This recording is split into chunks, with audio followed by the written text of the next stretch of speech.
Well, one of the things that you can't do is have a discussion about marketing and not talk about ultimately how value is created. The primary objective of marketers is value creation, meaning that we're trying to provide some type of benefit to purchasing our particular product or service.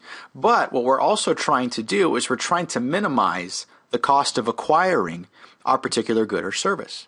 And so what we have to do first, before we can discuss ultimately how value is created and have a discussion regarding some of the different components of that, we have to define what truly is value. And value, very simply, is a result of an evaluation as to the costs and the benefits of a particular product or service.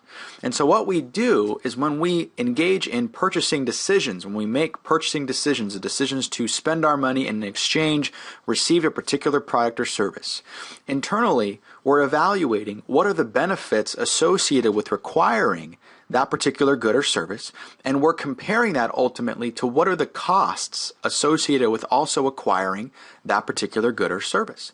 And depending upon the end result, that will lead us to make a certain decision with regards to whether or not we purchase the product or we don't. And so we evaluate these things in order to assess whether or not we should engage in a particular purchasing decision. So what are some examples of benefits that we receive when purchasing products or services? There are an infinite number of benefits that you can probably think of. But just to give you a few examples, a very common benefit is convenience. You know, we purchase things like smartphones and they're designed to make our lives easier. So that I can do multiple things with one device. I don't have to carry around 7 different devices to do 7 different things. I can carry around one simple device that can essentially do all of those things. But it also allows me to do more work in a less amount of time. And so convenience is certainly a benefit provided by different products or services. You can also look at it from the standpoint of attempting to gather or grant us prestige or some type of recognition. There are a lot of products and services out there that are tailored to people's desire for status. Things like certain types of homes and luxury automobiles, certain types of clothing, for example, is designed to make us feel good and to allow us to feel a certain level of status as if we've arrived almost. And if you look at the advertising and marketing efforts of those companies, they're generally geared towards trying to cultivate this desire for status or for prestige. And so that is another benefit that can be provided by different goods and services. Now we have to compare that, of course, to ultimately the cost of acquiring the good or service. And costs very commonly include the direct cost, meaning what we pay to acquire the good or service. That's the easiest thing to evaluate because we can put them in quantitative or number form. And so we know exactly how much money is leaving our hand in exchange for the product or service. But we not only have to consider the direct cost, but we have to consider a lot of the indirect costs, different things like opportunity cost, for example. You know, we've talked about opportunity cost before. You know, what is the value of the next best thing that we are giving up? If we're going to purchase something, whether it be a new vehicle, we not only have to consider that maybe say $20,000 we're spending, but we also have to consider what could we do with that $20,000? What represents the next best thing? We also have to consider, besides just the direct cost, we have to consider our time. Right? Depending upon what we're purchasing, we have to spend more time maybe in the purchasing process, maybe evaluating alternatives, particularly if it's a very expensive purchase like a vehicle or a home. Or maybe the item has some type of assembly required, or we have to take part in the delivery of the actual service. Those things represent costs and usually are evaluated in our decision making, and then we decide ultimately if the benefits outweigh the costs, then we perceive it to have value, and then usually we will engage in that particular purchase. If we don't feel the benefits outweigh the costs of acquiring the good or service, then usually we don't end up purchasing that particular item. So how do marketers actually create value? We've talked about what value is and how we take a look at value, how we evaluate it, but how do marketers provide value? How do they make it so that ultimately we can't live without that particular good or service? Well, one of the ways they do that is through what we call utility. And utility is simply the ability of a good or service to satisfy a want of ours, things that we desire, of course. And the extent to which a good or service can satisfy those wants usually creates additional value. And so the greater that a good or service can provide utility, the more valuable, at least it's going to be perceived in the market. Now, there are 4 specific ways that we provide utility. The first of which is what we call form utility. And form utility, very simply, is the inputs that have been converted into a finished product. Products, in their own rights, provide value because they're assembled in a unique form factor. Take, for example, your phone. If you were to receive a box full of the raw materials and different things that were actually assembled into your phone, you can certainly argue it would not be as valuable to you as if you actually had a phone in your possession, even though it's comprised of the same components. And so the way marketers create value specifically with form utility is by creating or compiling those inputs, those raw materials, and putting them into a form that is usable and that is valuable to us as consumers. You look at everything that we consume has some type of form utility. From groceries, for example, you purchase milk at the grocery store. That has form utility because obviously it's a finished product. It can be consumed. Whereas if you had a cow, for example, you wouldn't necessarily have the same value there because you have to take the raw materials and get them to the point to where it is a finished product available for consumption. So everyday items that we purchase, we typically buy them because, one, we can't produce them ourselves.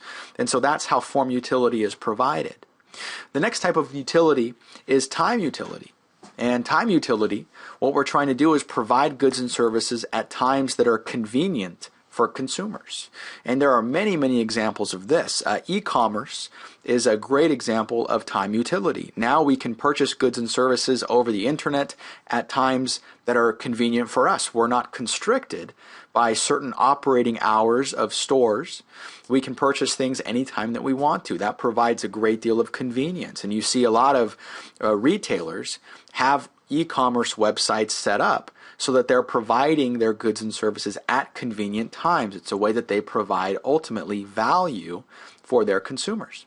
Another way to provide time utility is if you have a bricks and mortar location, you can provide 24 hours of operating in which consumers can patronize your particular business at any moment of the day. Obviously, that costs you something because you typically have utility costs and things, and obviously labor costs associated with keeping the store open for that duration of time. But that provides a great deal of utility for consumers because, once again, I'm not restricted based upon the operating hours. If it's 3 o'clock in the morning and I feel like I'm hungry and want food, I have the opportunity to get food at 3 o'clock in the morning. I'm provided with time utility. The next example I'll give you with regards to time utility is extending hours during holiday seasons. We see this every year at around kind of mid to late November. Most retailers will extend their operating hours. They'll open maybe an hour or two sooner and they'll close maybe an hour or two later. And that's once again to provide time utility, to make it so that holiday shoppers can purchase products in more flexible time frames rather than just simply a certain window, if you will.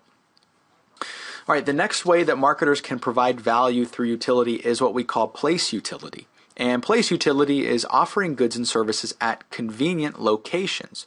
Where time utility, we're talking about specific convenient times. Place utility, we're referring to convenient locations. And a large part of retailers, their strategy is trying to locate in areas that are, one, population dense for the most part, but two, they're in convenient locations related to certain consumers they're trying to locate next to. And so a common example with regards to place utilities, you take a look at fast food restaurants. And typically they're located in very population dense areas, or they're located in areas that are right off of freeway off-ramps and on-ramps. And the reason that they're doing that is they're trying to provide their goods and services in a location that's convenient for consumers, so that consumers can obviously patronize those businesses because it's in a location that's great. It's in a location that's readily accessible. If I'm going to drive right by it off the freeway and I'm hungry, I see the sign, it's a convenient location, I'm more inclined to pull off the road and then purchase food and then get back on my way. If a restaurant was out in the middle of nowhere, they wouldn't be providing place utility because it's simply not a convenient location. It would take people too long to have to get there, and it's not essentially worth it. You also look at businesses that are located in airport terminals. Why would you be located in an airport terminal? They're trying to provide place utility because maybe for me as a traveler, it isn't feasible for me to leave the airport terminal because I have to go through security again. Obviously, there's a time issue and I don't want to miss my flight. But if there are restaurants and there are different retail shops located in the airports themselves, that offers me a great deal of place utility because I don't have to leave the premises in order to still purchase goods and services. And maybe I'll pay a little bit more because I'm exchanging that cost ultimately for the benefit of having a convenient area to actually purchase these goods and services at. All right, the last form of utility is ownership utility. And ownership utility specifically relates to offering goods and services on favorable purchase terms or terms of purchase. And what is meant by that is we as a business, we want to make it easier for consumers to acquire our goods and services. We want to reduce the obstacles, if you will, that consumers encounter when they're going to purchase our goods and services. So how would this be provided? Well, a lot of businesses usually offer some type of return policy or money-back guarantee, where if you're not satisfied within a certain period of time, you bring it back and then we'll replace it or give you your money back. And that is providing ownership utility because it's making it easier for me as a consumer to rationalize purchasing this particular product. If that warranty or if that money-back guarantee was not present, well, now that's an obstacle. That represents a cost for me because what if I don't like it and now I don't have any avenue, any recourse to return it? Well, maybe I'm less inclined to actually purchase the product. A lot of companies also, specifically with high-dollar items, computers, vehicles, offer 0% financing. Once again, trying to reduce those obstacles, those barriers for me to acquire those particular goods and services. Those are all things that businesses use to make it easier for me to acquire the good or service. And remember, it's all done in essentially trying to create value. These are 4 ways that ultimately businesses can provide goods and services and satisfy wants. And businesses utilize these to varying degrees. They don't typically just utilize one for the sake of others. You know, we're going to maximize the value that we create by capitalizing on these 4 areas. Okay, do we provide form utility? Yes, I provide this product. It's valuable because it's more valuable than the individual components that go into it. It's not very easy to assemble. My products are available at convenient times. I have an internet website. I have a convenient location, if I have a bricks and mortar location, of course. And obviously, I'm offering favorable purchase terms. I have a warranty. I have an easy checkout process on my internet site. You know, all of these things come together to ultimately provide value for consumers. And these are a primary objective of marketers. Their primary goal is ultimately, how are we going to provide value for consumers?